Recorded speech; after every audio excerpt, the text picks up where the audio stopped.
Hi friends, ഇന്ന് നമ്മൾ ഉണ്ടാക്കാൻ പോകുന്നത് മീൻ വിഭവമാണ് ലെമൺ ഫിഷ്. ഇത് നമുക്ക് ഏറ്റവും കൂടുതൽ രുചി എന്ന് പറയുന്നത് കപ്പയുടെ ഒപ്പമാണ്. പിന്നെ നമ്മൾ ചോറിൻ്റെ ഒപ്പമായാലും അപ്പം, ദോശ എല്ലാത്തിൻ്റെ ഒപ്പം നല്ല രുചിയാണ്. പക്ഷേ ഏറ്റവും ടേസ്റ്റ് കപ്പയുടെ ഒപ്പമാണ് തോന്നിയിട്ടുള്ളത്. വളരെ ഈസിയാണ്, ഒരുപാട് ഇൻഗ്രീഡിയൻസ് ഒന്നുമില്ല. പക്ഷേ എല്ലാ ഇൻഗ്രീഡിയൻസും ചേർന്നാലേ നമ്മളിതിൻ്റെ യഥാർത്ഥ രുചി കിട്ടുള്ളൂ. അപ്പോൾ നമുക്കതിന് വേണ്ട കാര്യങ്ങൾ എന്ന് വെച്ചിട്ടുണ്ടെങ്കിൽ ഒരു പിടി മല്ലിയില വേണം, കുറച്ച് പുതിനയില വേണം. മല്ലിയിലയുടെ പകുതിയുടെ പകുതി മതി. പിന്നെ നമുക്ക് കുറച്ച് നാരകത്തിൻ്റെ ഇല, വേപ്പില, മഞ്ഞൾപ്പൊടി, ഉപ്പ്, കുരുമുളക്, പച്ചക്കുരുമുളക് ആണെങ്കിൽ ഏറ്റവും നല്ലതാട്ടോ. പിന്നെ കുറച്ച് അല്ലി വെളുത്തുള്ളി, ചുവന്നുള്ളി, ഇഞ്ചി, കാന്താരി മുളക്, പിന്നെ നാരങ്ങാനീര്, ഒരു നാരങ്ങയുടെ നീരാണ്. ഇതെല്ലാതും കൂടി നമ്മൾ നന്നായിട്ട് അരച്ചെടുക്കണം. നന്നായി അരയ്ക്കാന്ന് പറഞ്ഞെങ്കിൽ തരിതരിപ്പായി അരഞ്ഞാൽ മതി, അല്ലാണ്ട് മഷി പോലെയൊന്നും അരയണ്ട.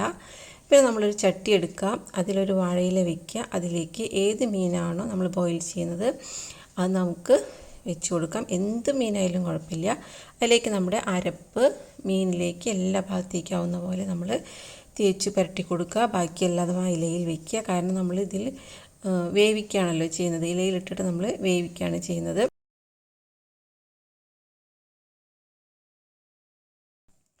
അതിനുശേഷം നമ്മൾ ചേർന്ന് കൊടുക്കേണ്ടത് ലെമൺ ഗ്രാസ് ആണ്. 3 തണ്ട് എടുത്തിട്ടുണ്ട്. അതൊന്ന് ചതച്ചതിന് ശേഷം നമ്മളിതിലേക്ക് ചേർത്ത് കൊടുക്കുക. ഇനിയിപ്പോൾ ലെമൺ ഗ്രാസ് ഇല്ലെങ്കിൽ നമ്മൾ എന്താ വെച്ചിട്ടുണ്ടെങ്കിൽ നാരങ്ങയുടെ തൊലി ഉണ്ടല്ലോ, അതിങ്ങനെ കുറച്ച് ചുരണ്ടിയിട്ട് അതിൽ ചേർക്കുക. അപ്പോൾ നല്ല ഫ്ലേവർ കിട്ടും.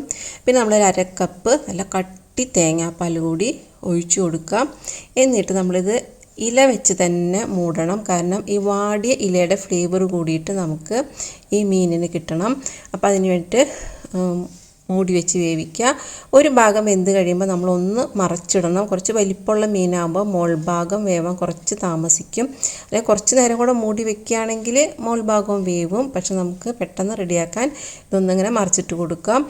അതിനുശേഷം വീണ്ടും ഒരു 2-3 മിനിറ്റ് മൂടി വെച്ച് വേവിച്ചിട്ടുണ്ടെങ്കിൽ നമ്മുടെ ലെമൺ ഫിഷ് റെഡിയായി. ഇതപ്പോൾ നമ്മൾ ഈ ലെമൺ ഗ്രാസ് ചേർക്കുന്നത് കൊണ്ട് നല്ല ഫ്ലേവറാണ് ലെമണിൻ്റെ. അപ്പോൾ അതുകൊണ്ടാണ് നമ്മളിതിനെ ലെമൺ ഫിഷ് എന്ന് പറയുന്നത്. ഇതിൽ നാരങ്ങയുടെ തൊലി ചുരണ്ടിയിട്ടാലും നല്ല രുചിയാണ്. അപ്പോൾ ഇത് ഒരു 5-6 മിനിറ്റ് കൊണ്ട് ഈ വിഭവം റെഡിയായിരിക്കും. നല്ല ടേസ്റ്റാണ്. 2 തരത്തിലുണ്ടാക്കാം. ഇത് മുഴുവൻ വറ്റിച്ചിട്ട് ഈ മീനിൽ മൊത്തം പുരളുന്ന പോലെ ഉണ്ടാക്കാം. കുറച്ച് കൊഴുത്ത ചാറ് പോലെ വേണമെങ്കിൽ ഉണ്ടാക്കാം. രണ്ടും ടേസ്റ്റാണ്.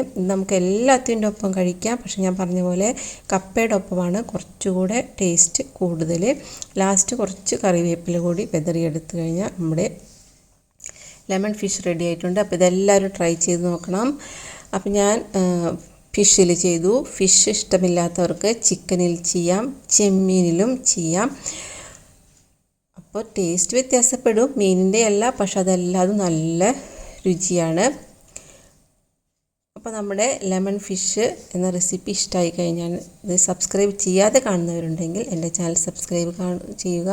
ബാക്കി വീഡിയോസ് എല്ലാം കാണുക. നല്ല നല്ല റെസിപ്പികളുണ്ട്. അപ്പോൾ എല്ലാതും കണ്ട് ചെയ്തു നോക്കി അഭിപ്രായം പറയും.